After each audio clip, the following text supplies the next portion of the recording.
Let's talk about fails. Cosplay fails. Stupid things that I have done, whether they be in the past or close to the present, for cosplay.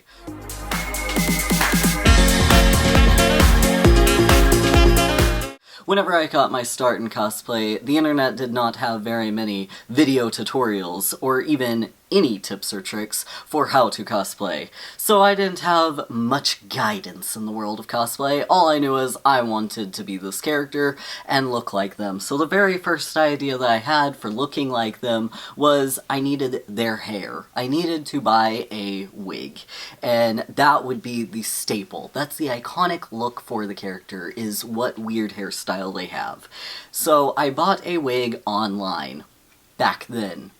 That was fail number one. I bought a very cheap wig online. Mind you, I was a young teenager, I didn't have very much money to spend, but I bought one online. The shipping was really expensive, so I bought it as cheap as possible, got it in the mail, and obviously learned that what the seller has pictured is not what you will receive. I had no idea what a base wig was. So I was really disappointed because it was a lot longer and it was not styled to what I thought it would from the seller's picture. So instead of cutting and styling it myself, which I didn't have a clue how to do, I just tried to style it on my head as long as it was just the way that it was, and obviously that didn't turn out way too well. But as I was wearing it like that, I realized that my hair was sticking out of the wig, my natural hair.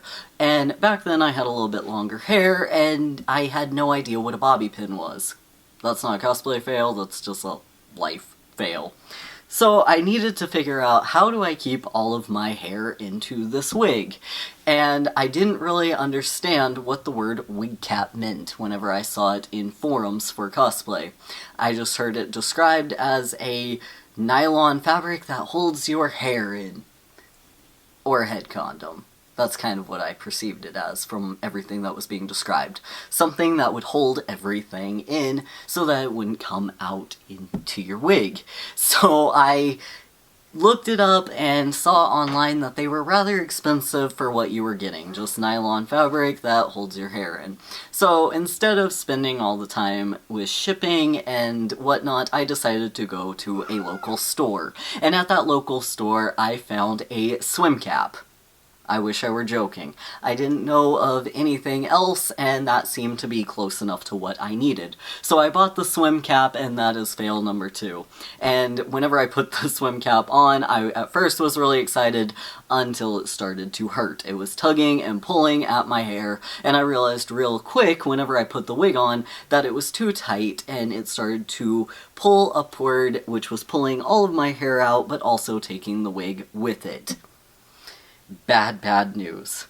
Another thing that I learned after, and this is another fail, is that I should not double up on my wig caps. Back in the day, I used to double up on my wig caps just to keep everything in. I don't know if you've been around for way too long, but if you have, and you go back into the archives of this channel, you may see that I had a bowl cut. Rest in peace, me. I had a bowl cut which I tried to keep everything in to my wig, and I decided for some grand scheme of reasons, fail reasons, to double up on my wig caps. Well, that was starting to work for a while until I decided to do the same while wearing Matuna. Now, Matuna really does not need to have a wig cap. I do wear a wig for Matuna because he is a troll and he does have hair, but he also wears the helmet, and I still want to give the illusion that there's somebody under that helmet and not just a bald human under there, so I do wear a wig, but for some reason I decided to also wear my double wig caps to hold everything in, even though it wouldn't show. And the fail there is because with the helmet and the wig and the double wig caps, I got a ginormous cut from the pressure into my forehead. And it did stay for a rather long time. I did bleed and I did bruise, and the scar that it left for a while, it made a lot of people, when I was working customer service, look at me with a lot of concern. So that was a huge, huge fail on my part. But another thing to do with wigs was I did not know, whenever it came to cutting wigs, that you do not want to cut them too short. So I knew this person in a different state who wanted to cosplay Sebastian, and I had only cut one wig previously, and they decided that they liked what I could do. I don't know why, because I've looked back on that wig with disdain. I didn't know what I was doing. But they wanted me to cut them a Sebastian wig. So I bought a wig online. That's another mistake, because I bought it for somebody else. And I did not realize that whenever you buy a wig for somebody else, that their head proportions are going to be different. So I just had my styrofoam head and thought that that would be good enough. And I started to chop away at this wig to make it very short. Now, whenever you cut a wig too short, you will start to show the wefting. Well, I couldn't see the wefting on the styrofoam head, so I thought that I was doing an okay job. It looked fine on the styrofoam head. As fine gets for my skills back then, I was not good. But then I sent it to them in the mail, and they received it, and, well, you could see the wefting because their head was much larger than the styrofoam head. So that was a huge awkward fail because I had spent time, money, postage, and then the embarrassment to find out that this person that I tried to do a favor for now had a completely destroyed wig that did not fit their head. Now, then, with wigs, I had to learn the hard way about styling. Whenever you see anime characters, they have these great spikes, and even some of their bangs are spiky. And I wanted to figure out how to make that happen with my wig. I wanted the spiky bangs. So, instead of figuring out what other people were using, I just figured that Elmer's glue was the way to go. No. Elmer's glue is not the way to go. So we put Elmer's glue onto the wig, and yes, it held, but then it also will collect every single thing possible into it while it's getting tacky and finally dry. It also will start to bead up as you are trying to form the shape, and it just didn't work. And then if you try any movement of it, obviously it's going to come apart and just look very weird. So after that, I finally learned to use hairspray, and the correct type of hairsprays to use, which this is not a sponsor, but I do use Got to Be Glued hairspray. It holds wonderfully. I use it on all of my wigs. It holds spikes, and it also holds up in Oklahoma wind, just for regular wigs without spikes. I love it. But the danger that I have found with it is once you get it into your contact, there is another fail that I have had. I was spraying my hair and I got it directly in my eyes while wearing colored contacts, and I feared for my life. Very, very much. But another fail comes with contacts, to do with whenever I first bought my very first pair of colored contacts, way back in the day when everybody saw them as super dangerous because there had been a seller that had lead paint in their colored contacts. Horrible situation, and it made everybody fear them. So in the United States, you could not get colored contacts except for certain kinds with a prescription from your doctor. Well, I didn't want to go through all of that, and I couldn't buy them online. I didn't know how to, and I couldn't find any sites back in the day for them that I felt were reputable or cheap enough. Well, then I finally found a pair of colored contacts in Little Tokyo in California, and that lady swore to me that they were safe, and I did believe her. So I bought these violet contacts for my cosplay, and I was super excited because they were the right color, and I thought, that's it, this is all I needed. I didn't know how to put in contacts. I'd never worn contacts a day in my life, and the fail goes for me because I didn't use contact solution, and it took me 3 hours trying to figure out how to get a contact into my eye. I'm a blinker. I'd never touched my eyes before. And so they burned horribly without contact solution. I didn't even have eye drops, so I'm just wearing these like, oh, maybe the burning will stop eventually, right? So I do a photo shoot real quick with them, and then I try to take them out, and they are burning horribly. I am in so much pain, crying my eyes out, and I just want them out. But again, I can't figure out how to touch my eyes without blinking and freaking out, so I am standing there forever trying to figure out how to get contacts out of my eyeballs, and a few points thought I'm just going to have to go to the emergency room to have my contacts removed because they must be stuck. Eventually, thankfully, I was able to get them out. Obviously, I don't still have purple eyes. If I could pick any eye color to have, it would be purple eyes, but obviously I got them out. But it was a very horrible situation, and I learned my lesson. Contact solution and practice, and don't freak out as badly as I did. Another thing to do with eyes, though, that was a weird fail that I had multiple times starting out.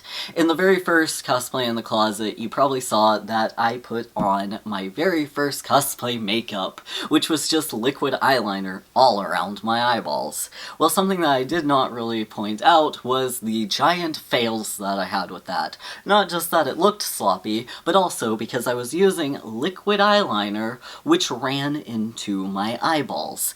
And when I say it ran into my eyeballs, I don't mean a few drops or I accidentally poked myself in the eye. I mean, I had so much, I don't know what I was thinking, but I had so much go into my eyes to where the entire whites of my eyes were completely dark black. And obviously it was painful and I was crying my little black emo tears. It was awful. The bigger fail is that I did it many times and didn't learn my lesson until years later. I wish I were joking. Now let's talk about cosplay shoe fails. Shoes are something that I already, in my personal everyday life, have trouble buying because of my ankle problems. But when it comes to cosplay shoes, I have had many fails. And the very first fails I ever had were just wearing inappropriate shoes for the cosplay that I was wearing. I wore CL from Kuroshitsuji to AX in California, and I was wearing Converse. So if you'll think about his nice little outfit, it's a cute little party outfit, Victorian style, with dirty ratty Converse. It was horrible. So then I decided I need to buy shoes that actually will look good for this character. And I went to the thrift store and found some heels that looked close enough to something that he would wear. The fail is, I did not practice wearing them, so I got only 3 minutes into the con before realizing I didn't know how to wear heels and they were hurting horribly. So what I learned is practice makes perfect. But I didn't learn it very quickly, and I didn't learn it from that experience. I learned it from buying these super high heels from a thrift store that I bought for Roxy. If you've been around for a while in cosplayer weeks, then you probably saw these around Halloween time. They were pink, very high heels, and I loved them. But I decided I needed to practice with them, right? Yes! But I practiced with them very incorrectly. I was walking around my apartment, and my apartment has stairs, and I quickly needed to go downstairs really quick, and I didn't take off these heels that I was practicing walking in, and I fell down the stairs. Dave Strider warned me. He really did. I have no one to blame but myself. I am sorry, sweet bro and hella Jeff. I failed. But another fail that always makes me laugh and was in cosplayer weeks was that I ripped my pants as Matuna. Now, it wasn't anything that anybody would have ever known about, except we did vlog it. So you can find it in the archives that Matuna ripped his pants.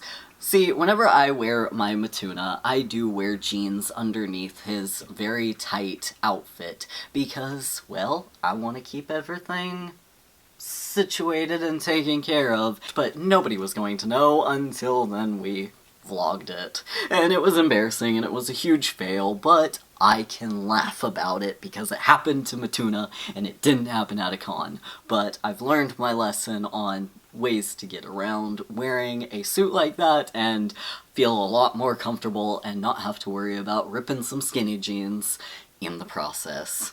Okay, so every story that I've told you so far hasn't been way too dangerous, except maybe the eyeball things and whatnot, but everything's been just funny little fails, right? Well, now let's talk about the dangerous fails. The very first being in the wrong place at the wrong time in cosplay. We used to go out in public in cosplay, and in the Bible Belt that we live in, that can become dangerous, especially whenever you are in Homestuck cosplay. Because horns. For some reason, even though they are candy corn colored, people will associate you with the devil and all sorts of weird things, and they will not let you think that they haven't noticed that you're probably a Satanist or whatever, and they will come up to you and they will address it in any way that they feel fit.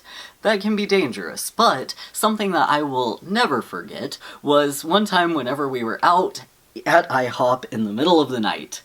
Which, if you know anything about IHOP in the middle of the night, that's whenever drunk people want pancakes. And so we were out in cosplay, in Homestuck cosplay, and these guys were, well, middle-aged dudes, just got back from the bar, drinking, having a good time, now eating their pancakes, and wondering why there are a bunch of, in their words, horny, very original, teenagers hanging out. If only we had been teenagers, but they wanted to understand, but instead of just quizzically asking themselves, or even asking from across the room, one of the guys decided to come up to our table and get handsy. It was so beyond awkward. I had not been in Homestuck at all. I didn't really know how to answer things, and I was just kind of dragged into it at that time, and now terrified because I didn't know how this cowboy was going to handle me as a troll. It was an awkward situation altogether.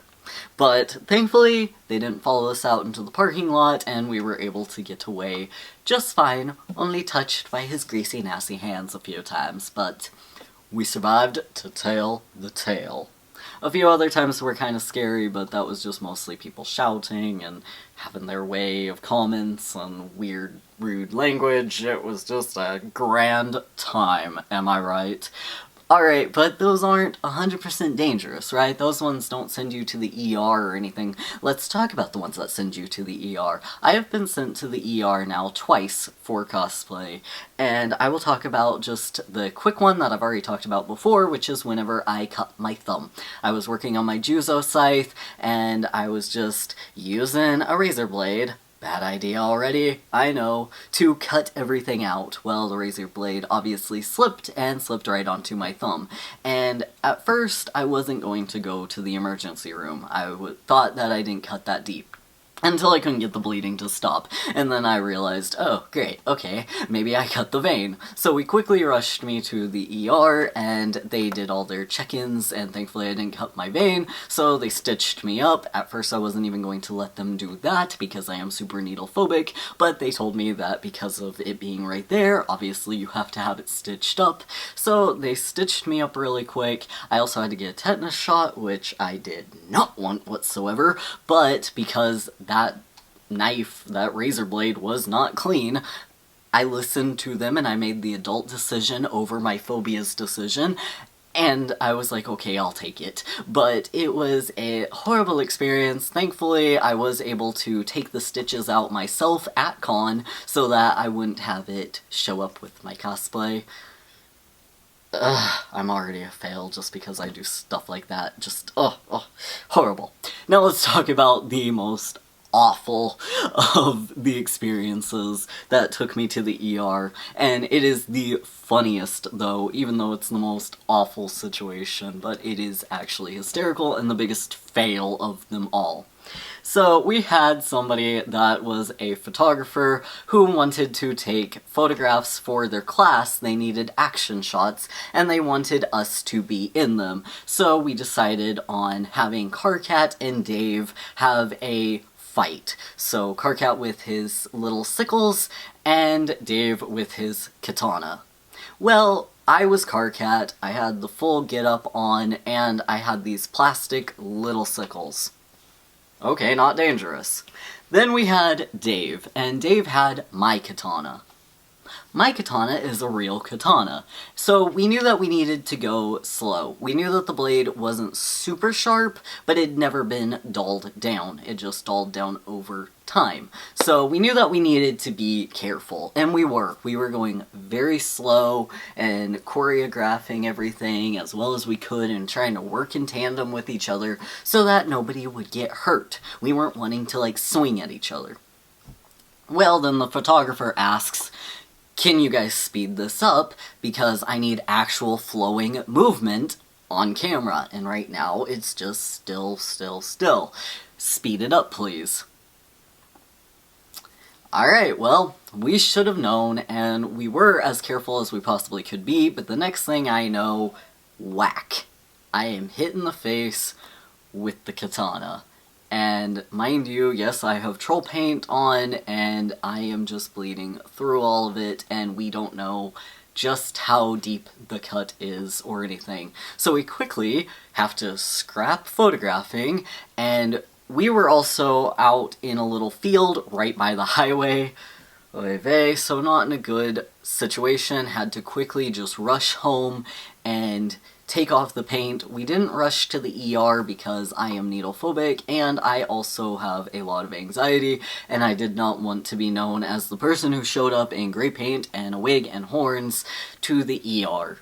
That's just a story that doctors will tell for the rest of their life if you do that, and you will be a laughingstock. I mean, if it is a super dangerous situation, obviously go do it no matter what. Don't worry about embarrassment. Save your life. I knew my life wasn't in immediate risk or jeopardy, so I wanted to go home and I wanted to wipe off all of the makeup real quick and see just how bad it actually was. I knew it wasn't too sharp of a blade, so it couldn't be that bad, right?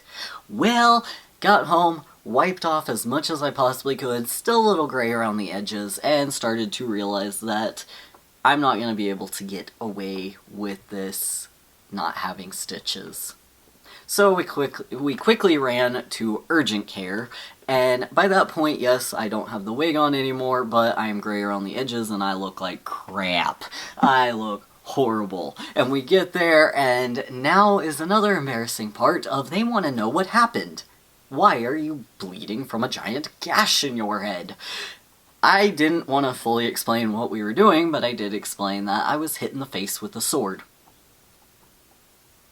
I should have come up with a better excuse, but that's the truth, and I tell the truth, even if it's embarrassing. But I did leave out the part of why I was hit in the face with a sword. All they need to know is what caused it, and now they know how to fix it. If this is something that they need to worry about certain things, whatever, they're the doctor, they understand better why they need to know what the brutal object was.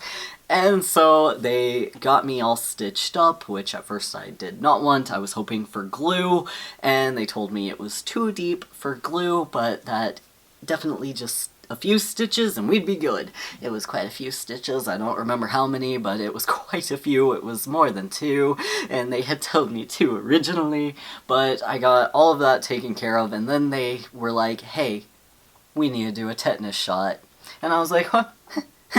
Why? And they were like, well, because you said that you used a katana, and there could be rust on it, it could be dirty, you don't know, so if it's dirty, you definitely need your tetanus shot, you're overdue. And I was like, it's clean.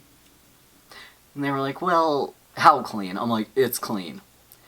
I knew in my heart of hearts it was super clean. And the reason why I know that was also because of cosplay. Thank you, cosplay. If you'll go back into the archives, one of our very first videos actually is a music video with Gamzee and Dave. And in that, we use that katana, and we actually put paint on it to represent blood and whatnot, and I had cleaned that blade so well after the paint, I knew that blade was super clean. So I opted out of getting a tetanus shot. I know, it's stupid, but that's a phobia for you. It doesn't think way too logically all the time, and, well, I didn't get any problems from it, so I didn't get tetanus, but yeah, those were some of the biggest fails of my life. But I hope that you enjoyed hearing about them, and so that I don't feel left out or like I'm the weird one out, I mean, could you tell me some of your cosplay fails, like, down below? Don't be embarrassed. Obviously, I've done some very stupid things. I am sure if I got to thinking more and more that I could think of a lot more stupid things, but these are the ones that stuck out today to me, and yeah, they're big fails, alright? So let me know down in the comments, what are some cosplay fails that you have had? Big, small, or just funny, embarrassing, and quickly passing? Let me know, I'd love to hear from you. I've definitely had a lot of cosplay fails in my life. That'll do it for Cosplay in the Closet. I would like to hear from you in the comments down below, though. I am thinking of starting a new series here on Cosplay in the Closet called Cosplay or Cosplayed, where I test out different items or simple tips and tricks to help you with your cosplays. If you know of any of these weird cosplay items or helpful remedies, definitely let me know in the comments down below so that I can test them out for myself.